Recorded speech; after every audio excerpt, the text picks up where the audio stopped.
Welcome to the Are We Idiots Show, where we question the status quo on society's important issues while mixing in plenty of laughs along the way. Now, here are your hosts, Mark Weaver and Rich Kroll.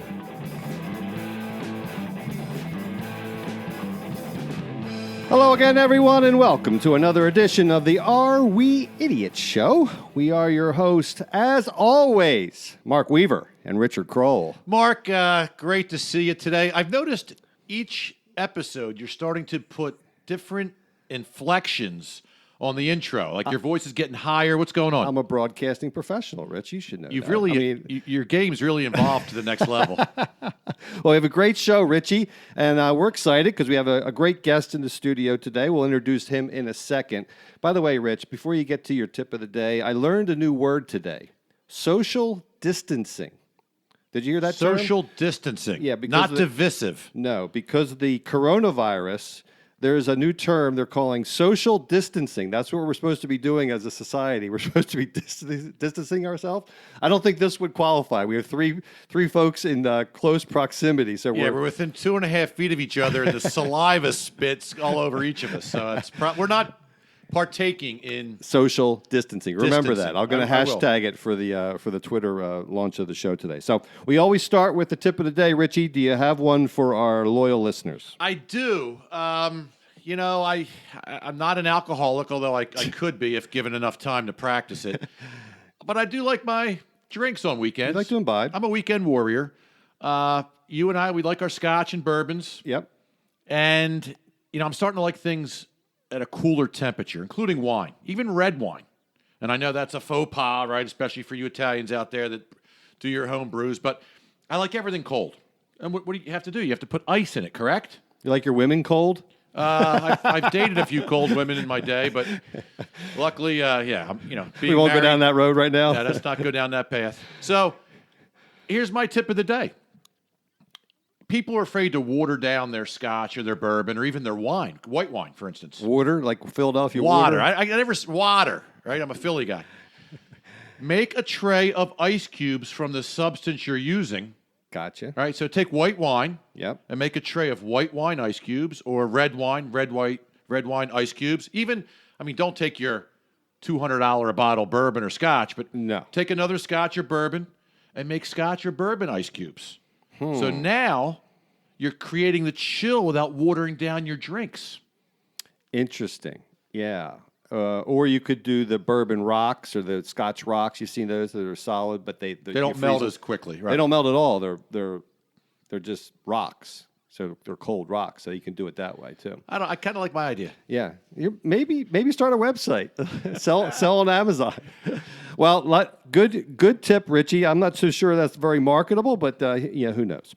All right, I just want to thank our patrons, Mark Zlotnikov, Eric Weaver, George Meldoon, Mike Smalls, Chris Barbie, Scott Carney, Alvaro Puga, Larry Helms, and whoever else is out there that wants to be a patron. We talked about it last week. Platinum level, only $15 a month. Gold level, $10 a month. Silver level, $8 a month. And bronze level, $5 a month. Even we poor people can afford that, Richie, don't you think? I was in a Starbucks today. Yep. And my stinking decaf caramel macchiato cost me $6.82. For that, you can just give up one macchiato. Give up one macchiato and you per can month. help the Are We Idiots show There you go. on a monthly basis. So we'd ask you to consider that. And we are very excited to introduce our special guest today in studio with us. John Barr of ESPN fame is here, and he wrote a terrific book.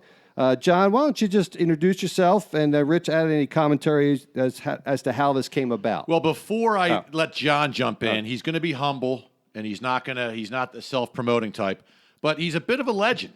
He's a bit of an ESPN legend. Yep. He's an award-winning reporter, investigative reporter. He's actually a nice guy on top of it. Most of those types are a little edgy, but I like John a lot. And he has wrote a very impactful book. Written? Written? Yeah. What did I say? Wrote? Yeah, yes, he has wrote. He has wrote. We'll get him in it. I'm a Philly guy.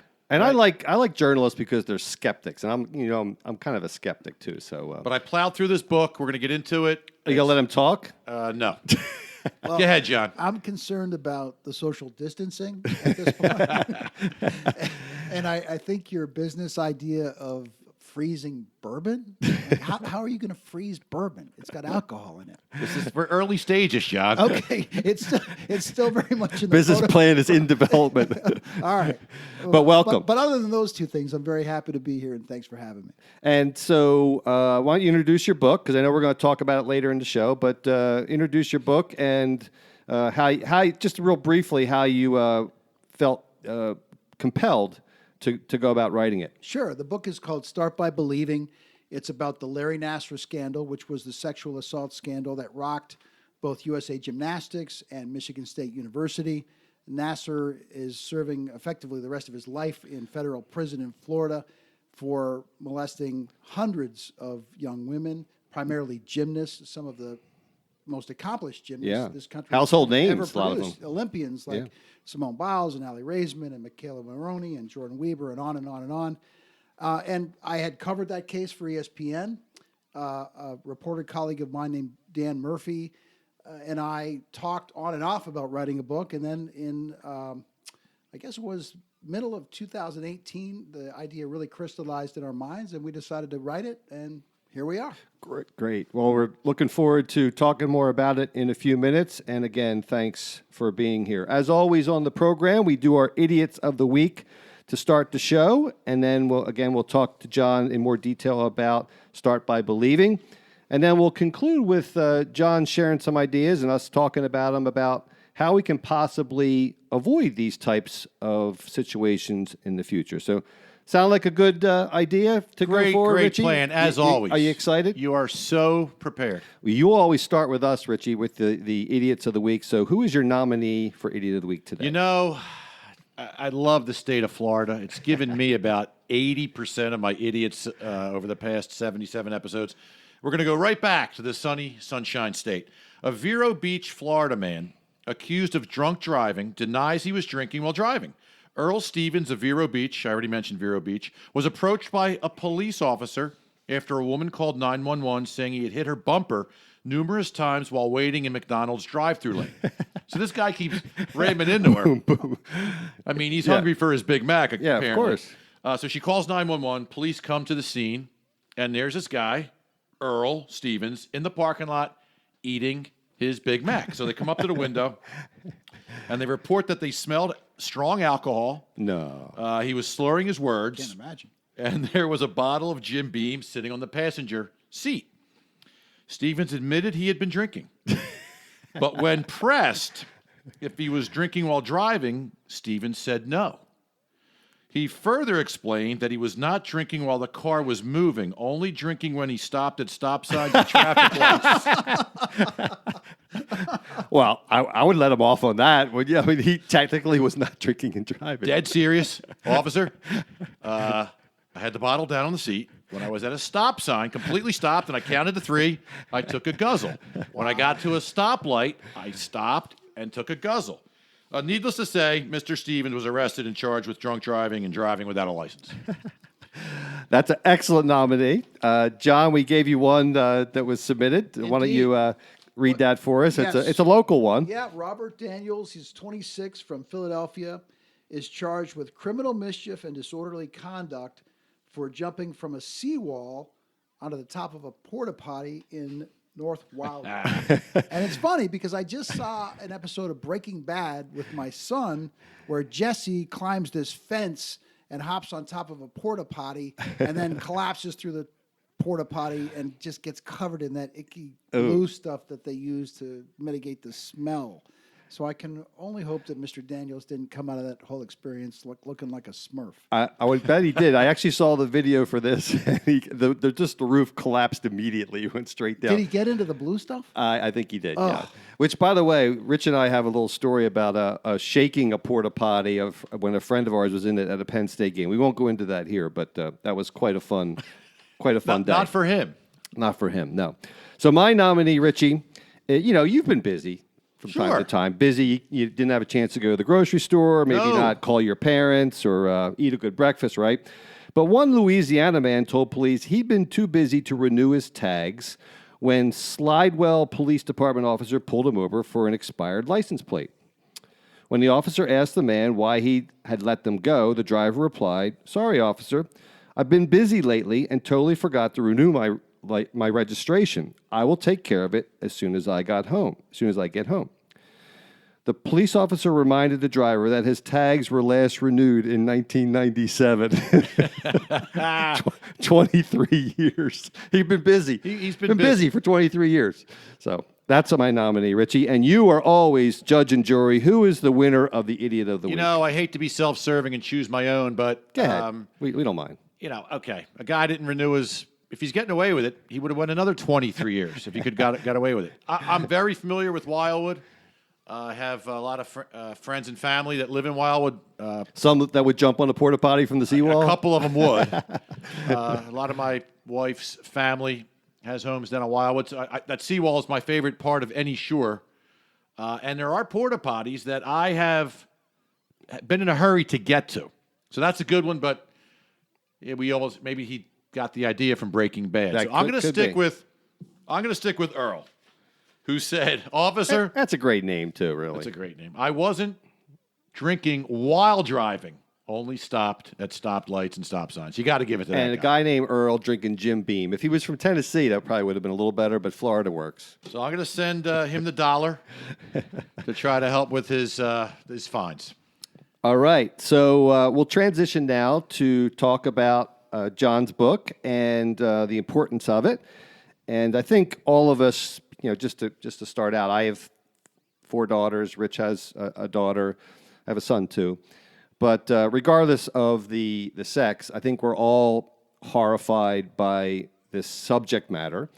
And I just applaud you for trying to make a difference, And I think that at the end of the day, we all that's all we can do in life is make a difference. So I, without even fully reading the book yet, I just want to congratulate you on just going forward and trying to make a difference in this world, and that's what we need a lot more of. So, well, I appreciate that. Yeah, kudos to you. So, Rich, I know you felt like you might want to throw some questions out there to start, and then I can certainly jump in. Yeah, but, so I met John through a mutual friend at our mutual friend Jimmy Greiser's famous bar, the Manoa Tavern. World famous. World famous now. Serial name dropper, this guy, Rich Kroll. Completely redone. And he should be a platinum sponsor. He should be. And we hit it off. We were busting on each other right away, got along, and I learned about this book. And I'm also a supporter at our church of, we have a group that supports Love 146, which is trying to abolish child sex slavery in Asia. And we have a family that went over there to Cambodia to actually do it. And so it's near and dear to my heart. If you have a little girl, you can't imagine anyone harming her in this way. And John and I on the way over here, we're talking, if you look at all the crimes out there, I'd argue it's the most egregious. Sexual assault of a young girl or boy might be the worst crime a human can commit. Well, in the prison rating system, it is the worst. That's why they get abused in prison, because even hardcore prisoners say that's the worst thing you can do. Yeah, exactly. So if you go by that measure, which is probably a good one, if the criminals think it's the worst. So I plowed through the book in a weekend. The first 200 pages are infuriating. Yeah. Because of the content, and you're reading this stuff, and then now you're kind of rooting that somehow this guy gets taken down, right? And the first question I have is, it's way beyond Larry Nassar, right? It's institutional, and it wasn't just sexual abuse; it was physical abuse. These like Corrali from right. These famous gymnast coaches or trainers, they're training these girls 6 hours a day to injury. They're starving them. They're physically and verbally abusing them. So there was 2 halves to this problem. So for you to bring it all together, it really exposed a lot more than just Dr. Nassar. Yeah, we knew early on that in order to write the story about Larry Nassar, we were really going to have to delve into the culture and the dysfunctional culture at that of elite level gymnastics, and we weren't the first to do that. But it was remarkable to me how little had changed since the groundbreaking book that really pulled back the curtain on gymnastics back in the mid-'90s. There was a book written by a woman named Joan Ryan, who was a real trailblazer. She was one of the first women to be a full-time sports columnist at a major daily newspaper. with the San Francisco Examiner and later the Chronicle. And she wrote a book that was released in 1995 called Little Girls in Pretty Boxes. And she said at the time that initially she was handed an assignment by her newspaper. And she said she found what she considered to be legal, even tolerated child abuse. Jeez. And she then got permission from her editors to take a year off to write about elite level gymnastics and figure skating. And she revealed just a whole host of issues within the sport. Young women who were pressured to remain thin, literally to stave off the onset of puberty, because it was Right. believed at the time that a young prepubescent body was the ideal body for gymnastics. And she took aim at a lot of high-level coaches within the sport, most notably Bela Karolyi, who by that point had cemented his legacy as the guy to go to when you wanted to get a gold medal. Right. And she said he developed a stunning record of creating gymnasts with eating disorders. And what we found is not much changed after Joan Ryan's book came out. There was quite a bit of public discussion about it. There was an Oprah episode. There was a movie of the week. But the reality is not much changed. And when the U.S. women's team had a few disappointing finishes in the late 90s, Karolyi, who had retired, was coaxed out of retirement to come back, given the reins once again to the women's program. And then later his wife, Marta, assumed control. And the problems at the national level persisted. And how does Larry Nassar fit into all of that? Well, in that national team setting where the Karolyis were the bad cop, he emerged as the good cop. He was the guy who snuck gymnasts food, who consoled them when they had a particularly hard practice. And he was able to groom them right. and ingratiate himself with them. And ultimately, we now know he abused that trust and sexually assaulted them.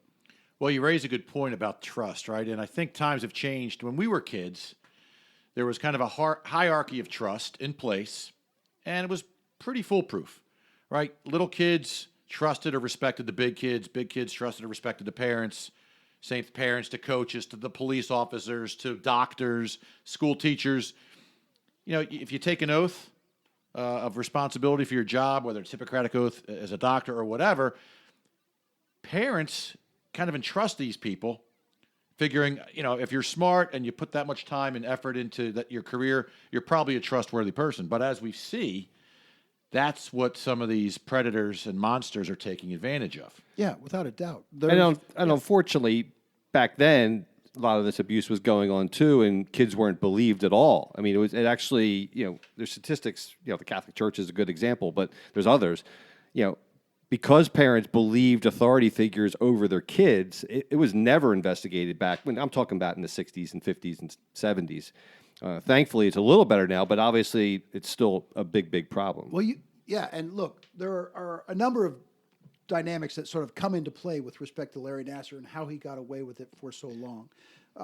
We talked about the dysfunctional culture of elite level gymnastics, but there's also the power of the white coat, right? Right. We were all raised to respect doctors. Right. And this guy performed these intravaginal and intrarectal treatments where he was literally penetrating these young women without gloves, without an adult chaperone present, and he was treating them for things like injured Achilles, injured hamstrings.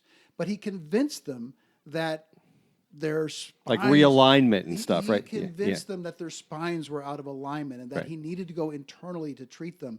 And they didn't have the wherewithal or the awareness to question him. Right. Nor would they. They were told that they had to go see the doctor. The national team gymnasts were.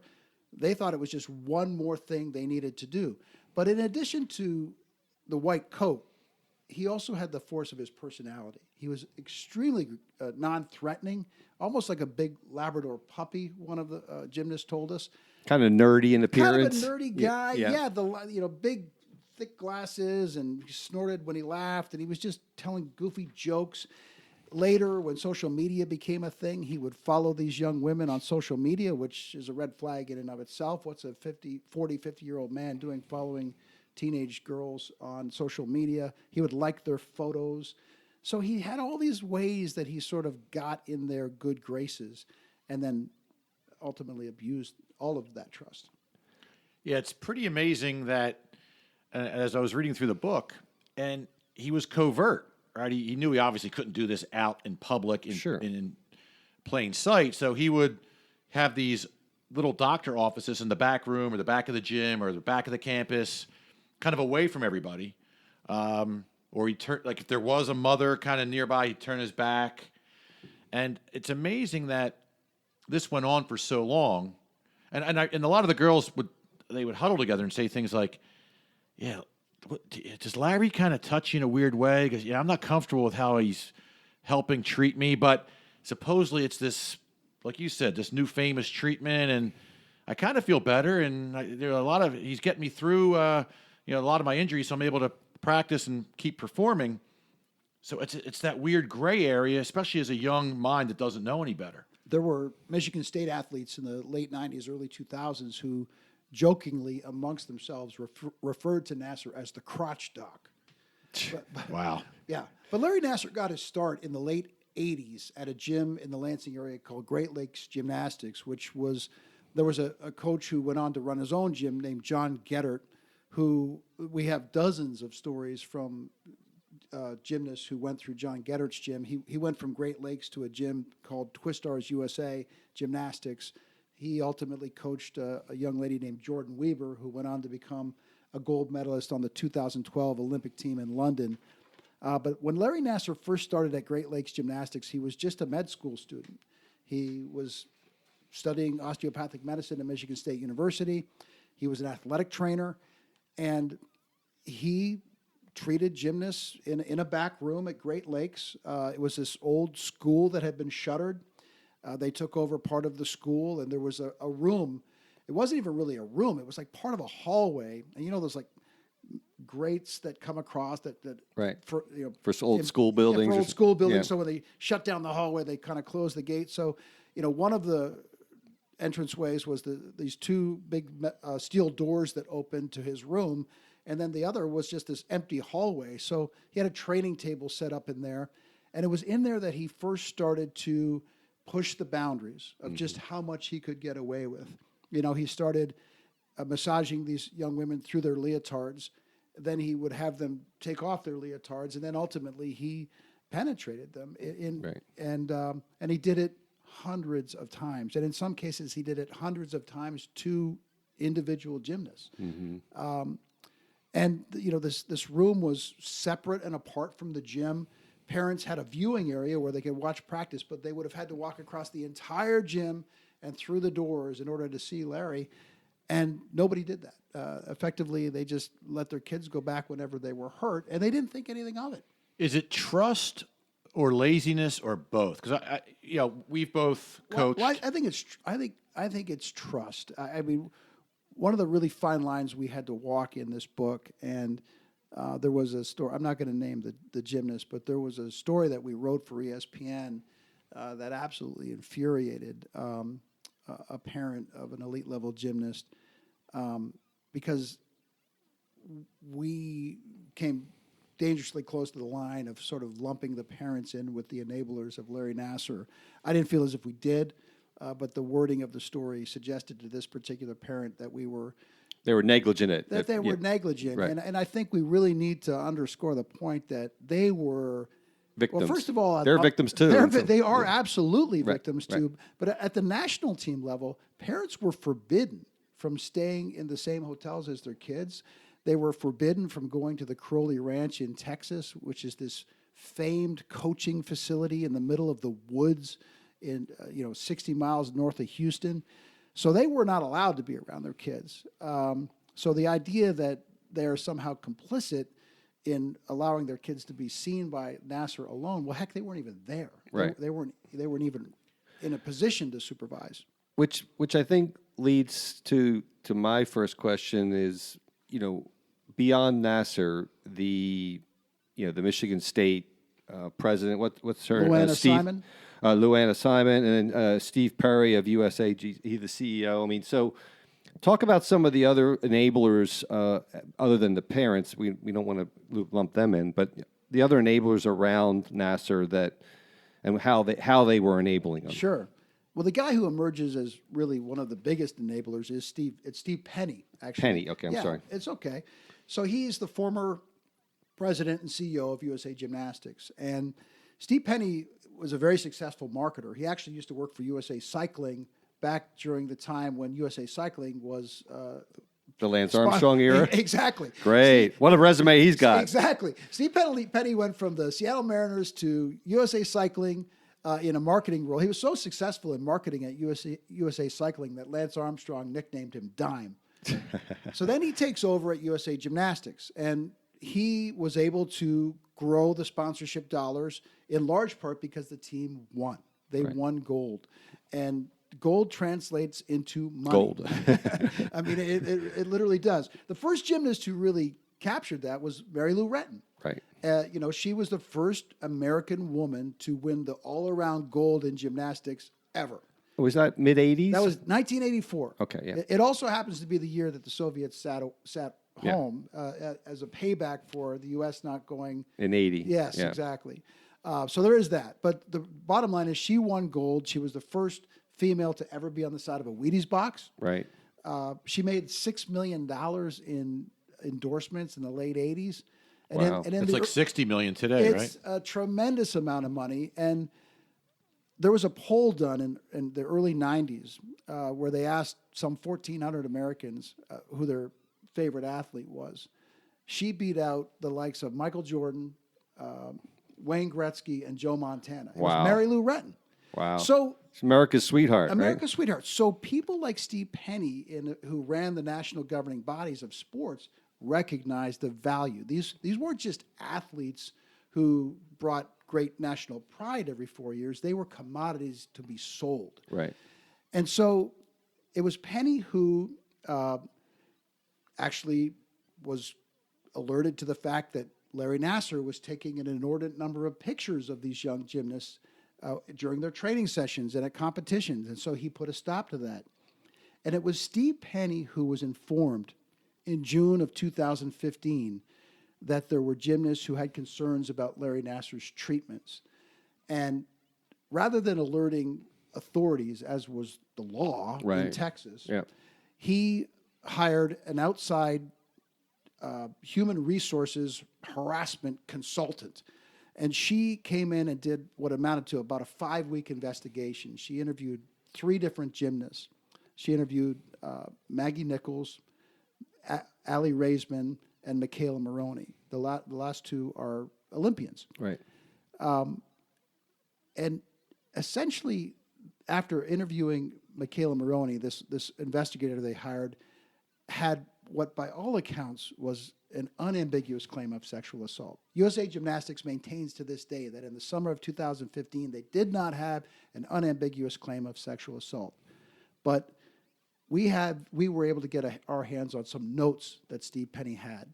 And based on those notes, the description of what happened to Michaela Maroney was sexual assault.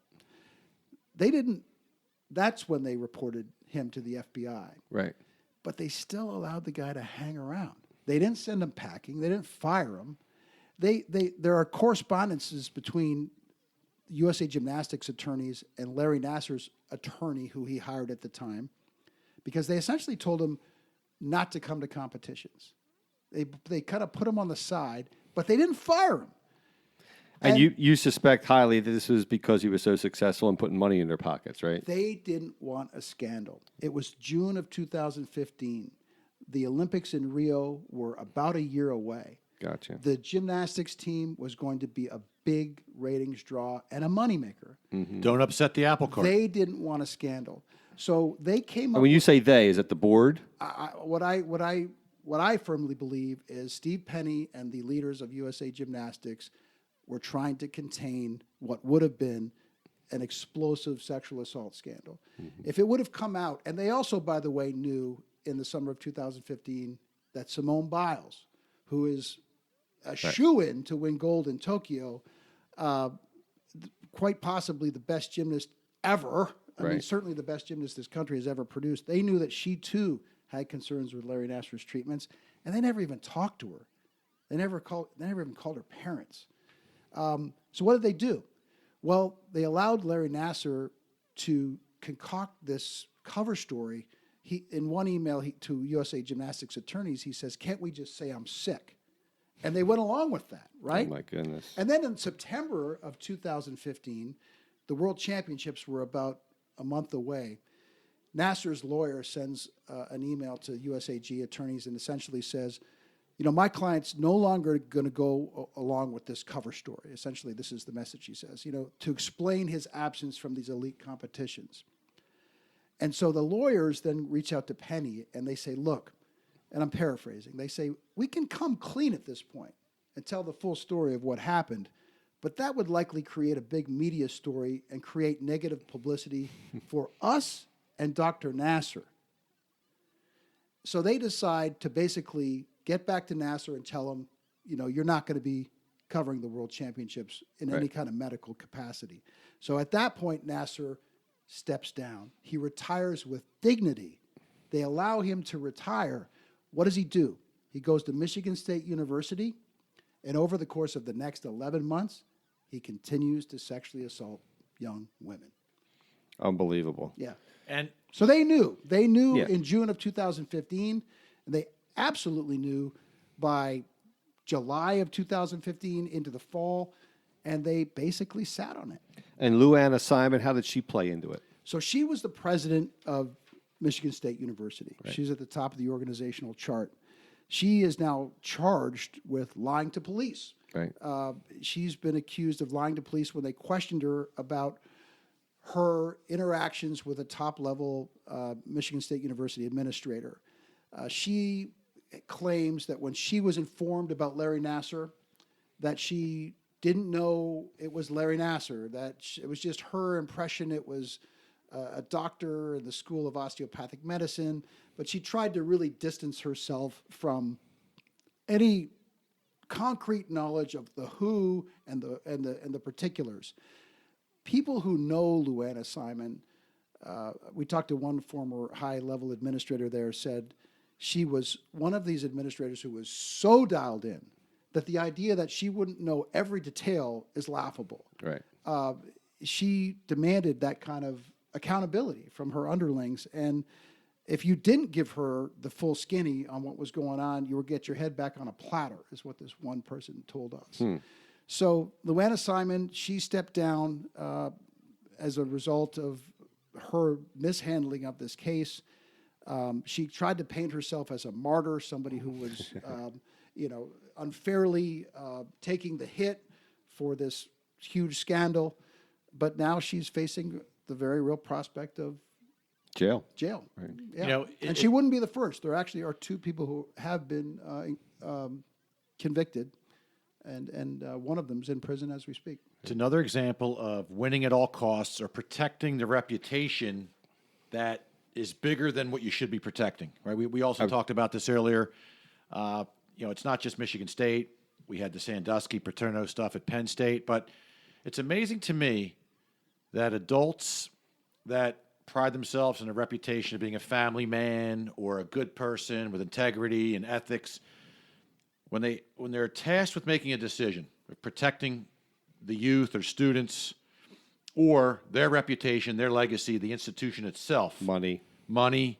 fame, fortune, Right. they can't help themselves. Or what's your opinion on? I mean, I can't see myself personally turning my back if I knew stuff was happening to little girls or little boys, and really protecting my legacy, especially if I'm not the one causing the problem. But it's amazing to me that these enablers allow this to go on and on.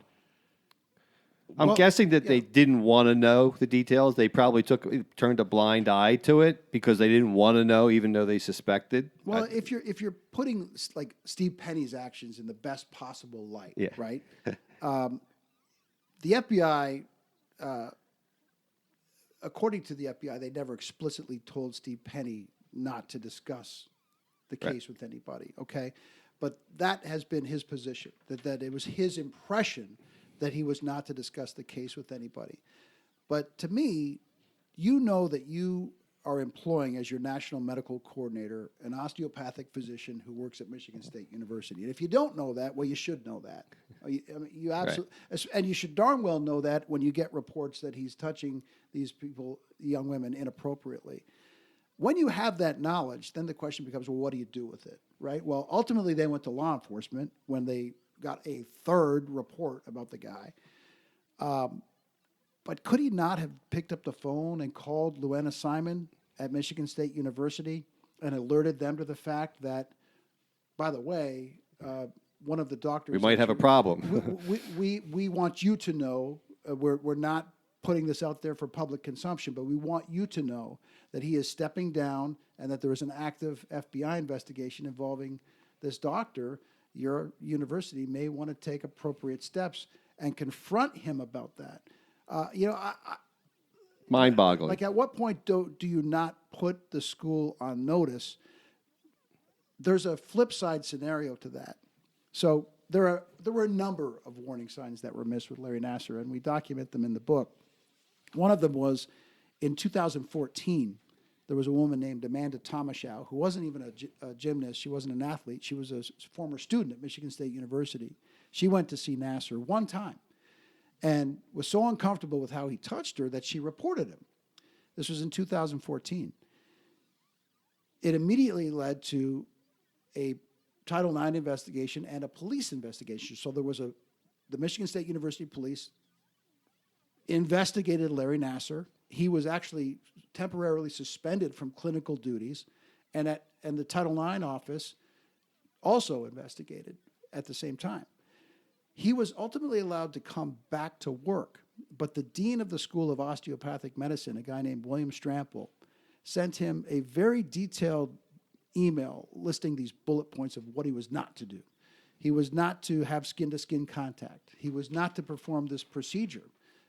He was supposed to do anything in that particular area over the clothes, only with another adult chaperone present. Right. Well, what happened was Nassar didn't listen to any of that. And nobody was checking from the school to see if he was following those protocols. So had Steve Penny gone to Michigan State in 2015, they would have realized, well, my goodness, there's this ongoing Title IX investigation of how he treated this patient here. Now we've got, the two institutions weren't communicating with one another. Yeah. Michigan State didn't alert USA Gymnastics in 2014. USA Gymnastics didn't alert Michigan State in 2015. And the guy just keeps getting away. So when did the proverbial hit the fan? I mean, when did it all come up? When it all come crashing down? So in August of 2016, a woman named Rachel Den Hollander was the first to publicly accuse Larry Nassar of sexual assault. It really started when a trio of reporters at the Indianapolis Star did a wonderful expose in the summer of 2016. It came out right before the Olympics.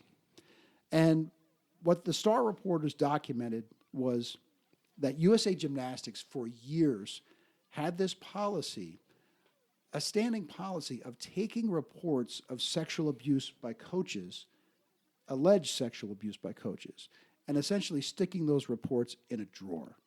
They stuck them in a file cabinet in Indianapolis. They had this... Who was their source, that Indianapolis reporters? Who was their source that spoke to them? They actually filed a lawsuit. Oh, okay. And were able to get a number of documents, primarily from... Freedom of Information Act. Primarily from a case in Georgia. Mm-hmm. But they were able to demonstrate that time and again, there were reports of alleged sexual abuse that weren't getting reported to law enforcement. And when that story came out, Rachel Den Hollander, who was living in Louisville, Kentucky at the time, she had been a club-level gymnast in Michigan in 2000, and a 15-year-old. That's when she first saw Larry Nassar. She reached out to the newspaper and said, I wonder if you guys ever looked into Larry Nassar, who's the doctor for the Olympic team. When I was a club-level gymnast in Michigan, he sexually assaulted me. At the same time she did that, an attorney from the West Coast named John Manley reached out to the newspaper as well. And he had been approached by a former Olympian named Jamie Dancher, who reported to Manley, the attorney, that Nasser had sexually abused her when she was with the Olympic team in the late 90s. And so now you have the newspaper hearing from this former club level gymnast in Kentucky, this former Olympian in California. And how old were those two girls, by the way? They did not know one another. They're both now in their late 30s. But how old were they at the time? Like maybe Jamie Dancher was. So they were older and mature, and they had sat on it. Yes, for they had 15 years. They had sat on it for more than 15 years. Yeah, they Rachel. Gosh, I'm blanking on Rachel's age. I'd have to check my notes. Yeah, just curious. But I know they're both in their late 30s now. It's just a shame that they were living with that, and they had no one else to Well, Rachel's. And then I guess all the other Olympians started coming out then, right? Rachel knew, and we write about how tortured she was in her book. She knew that there were likely others. But she also knew she was very concerned about not being believed and reluctant to be the only person to put herself out there. Mm-hmm. But when she saw the Star report that talked about this systemic problem of not reporting sexual abuse to the proper authorities, she felt compelled to come forward and reach out to the newspaper. And the email that we have the emails that she sent to the reporters from the Indianapolis Star. When she heard that there was somebody else, it was just such a tremendous sense of relief for her to know that there was somebody else who was willing to come forward. And once those two women came forward, the floodgates absolutely opened up. Right. And we at ESPN started wondering, okay, so this guy had access to the very best gymnast this country produced, and he was there for decades. I mean, who else did he do this to? Right. And we now know he did it to. There are more like 250, right? No, there are 511 women and 2 young men, by the way, who are in that group, who have active lawsuits against USA Gymnastics. Wow. So they're the ones that have actually come forward. There could be another 1,000 or 50 behind the scenes, right? I don't know, Rich. I certainly hope not. But you look at the scale of it, like that 2012 team that won gold in London, Ali Raisman, Michaela Maroney, Jordan Weber, Gabby Douglas. Simone. Simone was not part of that 2012 team. She was part of the 2016 team. Kyla Ross was the fifth. But all of them, the entire Olympic team, the entire 2012 Olympic team has come out and publicly identified as being survivors of Larry Nassar. It's pretty stunning. Well, this leads into the name of the book, right? Start by believing. I think the problem is too. You're a scared little kid or a scared little girl, and you don't know, is this right? Is this wrong? Am I going to be believed? Do I bring it up? You're probably scared. Am I going to get hurt? What are my parents going to think? Are they going to think I'm at fault? So there's some heartbreaking stuff in there that this has led to suicides, right? I mean, one of the gymnasts in your book committed suicide. One of the gymnasts' fathers ended up committing suicide after he didn't believe his daughter for 20 years. Finally, 10 years, finally she had the strength to confront him again. So when people bring up, what is sexual abuse? What does it really do to you? It makes you suicidal. I mean, it's a cancer. It's horrific. So start by believing. I guess was that the moment where the father was approached and then you realized it happened? I mean, the case you're talking about involves a woman named Kyle Stevens, and Kyle Stevens wasn't an athlete. It was actually a pretty critical case for investigators in this case because at various times along the way, when Larry Nassar was confronted, he was able to explain it away with complex medical jargon. So there was a report in 2004 where a young woman confided in her mother that Nassar had touched her inappropriately, and the mother questioned her. She took her to report the hospital. There was actually a rape kit conducted. But ultimately, Nassar came into the police station with a PowerPoint and was able to explain it away, and the police believed him. No charges filed. There are even cases that predate that. But look, the whole Kyle Stevens case sort of blew a hole in Larry Nassar's argument because Kyle was the daughter of family friends of the Nassers. They would cook Sunday dinners together, and she would go down into the basement and play with Nasser's kids. And Nasser would come at varying points through the evening. He would say, "Oh, I'm just going to go down and check on the kids," and he'd go down in the basement and he would play hide and seek. And it was there that he molested on multiple occasions Kyle Stevens, starting when she was 6 years old. She didn't report it to her parents until she was 12. And her parents didn't believe her. Yeah. They did not believe her. And it became a source of contention between her and her father. It wasn't until Kyle was 18 that she and her dad had a particularly heated argument. And she brought it up again, the Nasser abuse. And at one point, during that argument, he kind of grabbed her by the shirt at her chest, and she said, "I was not lying. I was not lying." And she said, for the first time, her dad just sort of crumpled from the guilt and the realization that all these years his daughter had been telling him the truth. That's heart-wrenching. Yeah, and no, he had some issues. He had some issues relating to pain that he was dealing with. But Kyle, in very emotional testimony in this case, says that the Nasser abuse weighed heavily on him and the guilt that he carried around. And ultimately, he did take his own life. So we have a few minutes left. I'd be interested in, with all this investigative work with you and your colleague, what do you think is, from a societal standpoint, from an organizational standpoint, what are some things that need to change to avoid this happening in the first place in all organizations, not just in gymnastics? Well, I would hope that we would start by believing victims of sexual assault. When we actually picked that title for our book, it's because when Rachel Den Hollander, the very first woman to go into a police station and publicly identify herself as a victim of sexual abuse at the hands of Larry Nasser, the detective who took down her contact information had a little sheet of white paper where she wrote Rachel's contact information, and on the top of that, she wrote the words, "Start by believing." So that became the title of our book. But it's also the title of a very important public awareness campaign from the group End Violence Against Women International. And it's just been demonstrated that when survivors of sexual assault are believed by police, their family members, society at large, the outcomes are so much better for them psychologically and, frankly, from a prosecutorial standpoint. Like, even under the best cases, even under the best case scenario, the likelihood that somebody who is accused of rape is going to be convicted is slim. Like, out of 1,000 cases, it is remarkably low.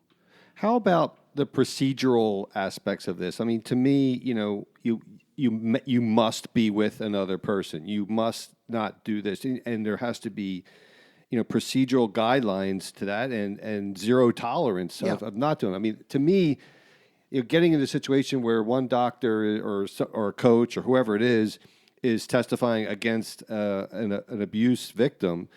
You don't want to get to that point, right? I mean, how do we avoid getting to that point? Well, there's the practical, right? Yeah, so USA Gymnastics has adopted stricter policies from the U.S. Center for Safe Sport, which is essentially like the clearinghouse when there's abuse within the national governing bodies. And this is by no means unique to gymnastics. It's figure skating, it's swimming, it's all taekwondo. They've had a bunch of issues. But the Safe Sport guidelines say that the two words you see repeatedly in the Safe Sport guidelines are observable and interruptible. So an adult can't be with a minor unless that adult is observable and interruptible by another adult. Right. But there are loopholes that are concerning. Why? Why are there loopholes? Well, for example, I'll tell you. Are there any good reasons for loopholes? Well, at the elite level, gymnasts travel for competitions. Parents can't always go on the road with their children who travel to these competitions. So there are actually loopholes in the Safe Sport provisions where a parent can sign a waiver and allow a coach to essentially be the supervisor while on the road. But we now know that whenever there are instances where adults are alone with minors, there's the formula for Right. abuse. There's the availability. There's the availability for abuse. Yeah. Now, what do but we also, as a result of the lobbying efforts of these survivors and their advocates, we now have a federal law. So national governing bodies, when they have a reasonable suspicion of sexual abuse, have to immediately report it. Right. So there's that. There are clear lines of there are clearer laws on the books that dictate how sexual abuse, sexual assault is reported. That's progress. There's certainly more awareness. I mean, Right. I don't think we can Right. say that there isn't more awareness. But do I still think we're going to see cases of abuse? I do. I just hope it's not anything close to the scale of what we saw. Yeah, and what I was going to point out is, 99% of them are not abusive, Absolutely. And so, you Yeah. don't want to ruin the unbelievably valuable things that a relationship that happens between a coach and or in this case Listen, a doctor. sport- So there's that's so the many that's the positives. balance. Yeah. I'm a civil libertarian, and I believe a lot in due process and stuff like that. So you don't want to ruin everything just for the sake of 1% or less than 1%. So that's the only thing I would worry about is, do you take all the good out of it for these outliers? You make a good point. And look, we should acknowledge that overwhelmingly there are coaches who are in the sport for the right reasons. Right. And doctors. And doctors Right. who are in the profession for the right Right. reasons. Yeah, without a doubt. We've seen some examples in recent months of some doctors who were clearly not in it for the right reasons. And Larry Right. Nasser's Top of the list. He's a monster. He's absolutely a monster. But my goodness, there's a deceased physician at the University of Michigan, Robert Anderson, who, just as we're recording this today, the 14th lawsuit was filed against him by a group of young men who say that when they were athletes at Michigan, he sexually abused them during medical. Didn't he exams. do it in exchange for getting them out of the war, right? Well, Wasn't yeah, that in some cases, yeah. he would write an exception to the draft. There are men who came forward who said that Dr. Anderson provided them with the necessary paperwork so that they could get out of serving due to the fact that they were homosexuals. And Right. in exchange for providing that paperwork, they allege he had them perform sexual favors, which is Right. disgusting. Yeah. It's just the kind of thing that. So about a few minutes left, Richie. What do you have thoughts as we start to wrap up? It's crazy how rampant this is, well beyond anything we would ever imagine, right? And it's coming out. I hate social media and I hate the whole modern. I think it causes more problems than good. But in this case, I think social media and just the awareness, it's actually helping, right? In the last, call it 5 years, we've had the Penn State scandal, we've had the Nassar Michigan State scandal, the U.S. Olympic team scandal, Weinstein. Epstein, Boy Scouts now. Boy Scouts, the Catholic Church. Right.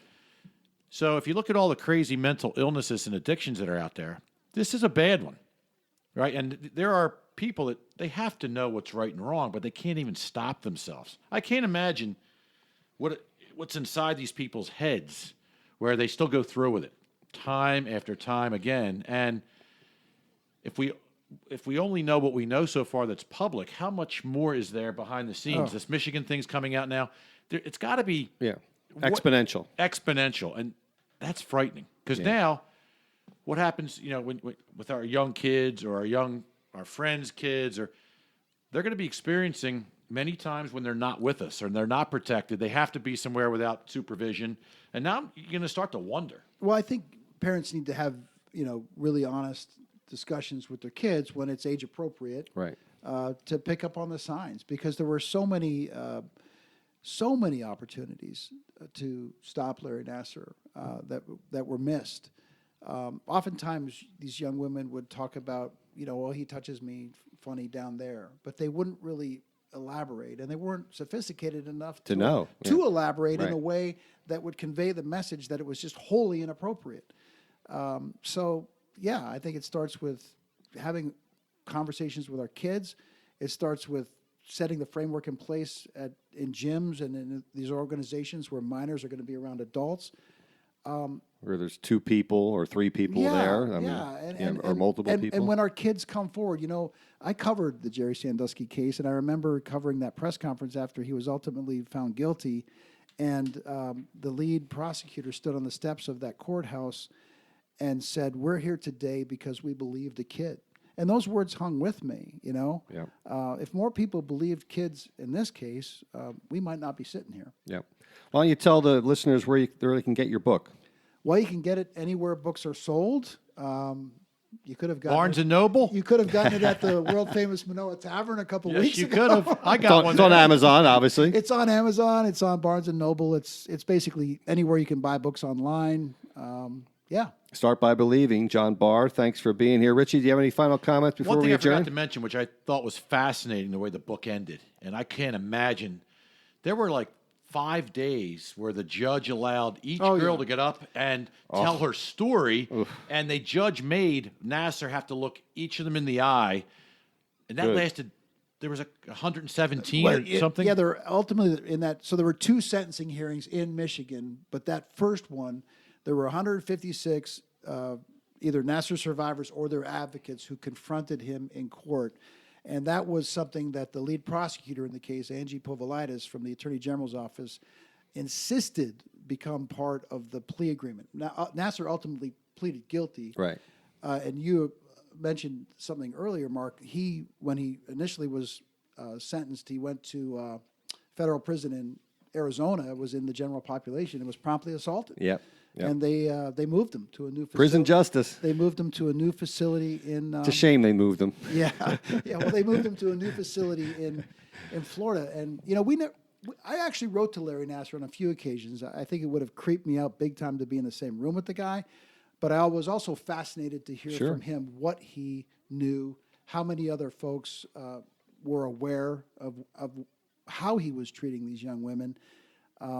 And we wanted to try to get into his head a little bit to understand just why he did what he did for so long. But that's something he's not afforded us the opportunity to do. Well, the book is Start by Believing. John Barr was our guest. We thank you very much for being here. Richie, any final comments before we adjourn? It's a great book, great cause. I hope that your efforts lead to girls that would have been assaulted not being assaulted. And boys.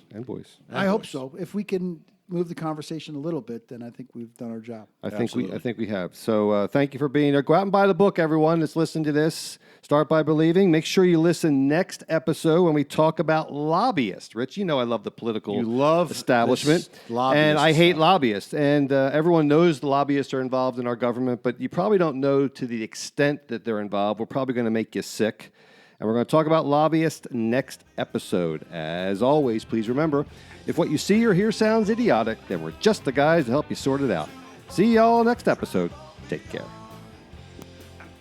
Thank you for listening. Please download, subscribe, share, and review on Apple Podcasts, Spotify, Stitcher, Google Play, and also our website.